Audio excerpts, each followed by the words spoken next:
तो चलिए बच्चों, मैं आप लोगों को क्वेश्चन नंबर 11 करा रही हूँ। ठीक है, 11 इतनी भी डिफ़िकल्ट नहीं है, बहुत ईजी है। आप लोगों को पता है, एक बात बताती हूँ, जब आप लोगों को क्वेश्चन समझ में आ जाएगा ना, तो आप लोगों को वही चीज़ ईजी लगता है। जब समझ में नहीं आता है तो वही चीज़ डिफ़िकल्ट लगता है। ठीक है, तो चलिए मैं आप लोगों को समझा रही हूँ। आशा करती हूँ ये क्वेश्चन आपको बहुत अच्छे तरीके से समझ में आ जाएगा।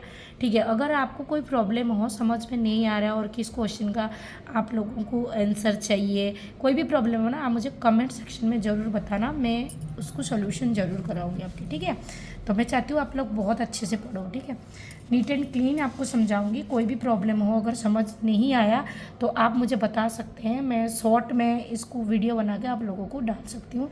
मैं आप लोगों के लिए कुछ भी करूँगी। ठीक है, तो क्वेश्चन नंबर 11 फैक्टराइज में करा रही हूँ। देखो ये क्वेश्चन दे रखा है ना आप लोगों को बच्चों। इसको फैक्टराइज करने के लिए यहाँ पर मुझे दिख गया है कि यहाँ पे एक आइडेंटिटी लगेगा। आपको पता है ये कौन सी आइडेंटिटी लगेगा? ठीक है, आप लोगों को बता रही हूँ कौन सी आइडेंटिटी है जो यहाँ पे लगेगा। वो है आपकी 2.4 के जस्ट पीछे। आप लोग बुक खोलना, वहाँ पे एक आइडेंटिटी आपको शो होगा। वो आइडेंटिटी है ऐसे, देखो, x q plus y q plus z q minus 3xyz। तो इसकी फॉर्मूला क्या होता है? इसकी फॉर्मूला होते हैं x plus y plus z, फिर आ जाएगा यहाँ पे x square plus y square plus z square. ठीक है, फिर क्या होता है? जेड स्क्वायर के बाद आएगा minus x y minus y z और माइनस जेड एक्स। ठीक है, ये वाली फॉर्मूला है। ये आपको 2.4 के जस्ट पीछे ओपन करके बिल्कुल गड्ढा गड्ढा काले में, मेरे पास अभी बुक नहीं है, मैं ये क्वेश्चन तो पहले से उतार दी थी वो, तो इसीलिए आप बुक से चेक कर लेना, ये आइडेंटिटी वहाँ पर है। तो यही वाली आइडेंटिटी यहाँ पे लगेगा। अब मुझे कैसे पता चल गया कि भाई यहाँ पर ये आइडेंटिटी लगेगा? दिमाग होनी चाहिए। देखो, यहाँ पर क्यों, यहाँ पर क्यों, यहाँ पर क्यों, यहाँ पर क्यों, यहाँ पर क्यों, और यहाँ पे एक नंबर दिख रहा है, यहाँ पे नंबर दिख रहा है। तो मैं समझ गई भाई इस वाले ने इस आइडेंटिटी के साथ मैच हो रहा है और हमें सॉल्यूशन करके ये निकालना पड़ेगा। बच्चों समझ में आ रहा है ना जो मैं कह रही हूँ? हमेशा अपने दिमाग को ओपन करा करो, क्योंकि आप मैथ पढ़ रहे हो। मैथ में कहीं से भी घुमा फिरा के क्वेश्चन आता है, तो आप लोगों को देखो नज़र लगनी पड़ेगी। यहाँ पर 3 बार क्यों दिख रहे हो, यहाँ पर 3 बार क्यों है, तो बस पता चल गया कि भाई इसमें ये वाला आइडेंटिटी लग रखा है। अब देखो, पहले मुझे इसको है ना इसमें कन्वर्ट करने पड़ेंगे। अभी ये नहीं है, देखो यहाँ पे 3 है, यहाँ पे 9 है, यहाँ पे 3 लाना पड़ेगा ना। अब यहाँ पर देखो इसके भी क्यूब, 3 का भी क्यूब बन रहा है, तो इस क्वेश्चन को हमें इससे कन्वर्ट करना पड़ेगा। तो चलिए करते हैं। तो मुझे बताओ किसका क्यूब 27 होता है? आप बोल दोगे फटाफट कि 3 मैम 3 का क्यूब है। तो यहाँ पे मैं क्या लिखूँगी? 3x का क्यूब। देखो बना दिया। प्लस में y क्यूब y होते हैं, प्लस z, तो वही z का क्यूब हो गया, माइनस 3xyz। तो देखो 3x के सीट पे क्या लिखूँगी बेटा? 3x लिख दूँगी, फिर आ गया y, फिर आएगा z। कन्फ्यूज नहीं होना, मैंने ना इसको है ना इस पे कन्वर्ट करा है, इसी थ्री के हिसाब से कन्वर्ट करूँगी, जब भी तो बच्चों में फॉर्मूला डाल सकती हूँ, क्योंकि हमारे फॉर्मूला में 3 है, यहाँ पे 9 है, इसे तो तोड़ना पड़ेगा। तो मैंने पहले इसे तोड़ दिया। देखो एक्स के क्यू, वाई के क्यू, जेड के क्यू माइनस 3xyz। एक बार मल्टीप्लाई करके देखो, यही डिजिट आ रहा है।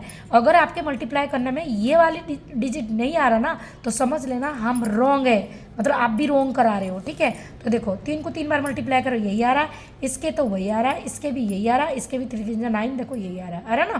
तो ये फॉर्मूला में सेट हो चुका है। चलिए अब हम ये वाला ओपनिंग करते हैं। ठीक है, तो इक्वल लगाती हूँ मैं, यहाँ से इक्वल लगा के यहाँ से स्टार्ट करूँगी, मेरे अधूरी हो जाएगा, तो बच्चों में यहाँ से स्टार्ट करती हूँ। ठीक है, तो x plus y plus z, तो ये मेरी x है, ये y है, ये z है। x कितनी है मेरी? x कितनी है? 3x है। तो x की जगह में 3x लिखेंगे, y की जगह में y लिखेंगे और z की जगह में z लिखेंगे। ठीक है, तो देखो 3x plus y plus Z हो गया ना, x plus y plus z. ठीक है, आगे चलो, क्या है? x का स्क्वायर, तो x के सीट में क्या लिखूँगी? 3x। ठीक है, तो 3x का square plus y square plus कितना आएगा? Plus z square minus x y. तो x मेरी कितनी है? 3x है, 3x एक्स वाई हो गया।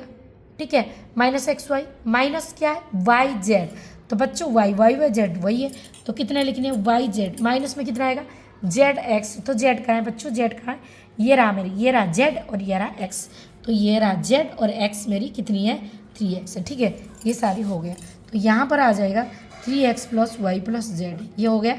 ये होने के बाद यहाँ पर 3x का स्क्वायर कितना आएगा? 9x square plus y square plus z square minus कितना आ जाएगा? 3xy माइनस कितना आ जाएगा? वाई जेड, माइनस में 3, पहले 3 लिखो, फिर x जेड हो गया। 3xz हो गया। ठीक है बच्चों, ब्रैकेट ओपन, यहाँ ब्रैकेट को बंद कर दो आप। ठीक है, तो ये हो गया मेरी फाइनली आंसर। आप एक बार और चेक करो क्या और कोई सोल्यूशन हो रहा है क्या। तो देखो x और y प्लस जेड कभी भी प्लस नहीं हो सकते क्योंकि ये अलग अलग टर्म है। ठीक है, अब यहाँ पे देखो वेरिएबल इसका अलग है, x यहाँ, y वहाँ, z वहाँ, तो सेम वेरिएबल होना चाहिए ना प्लस करने के लिए, तो यहाँ पे नहीं हो सकते।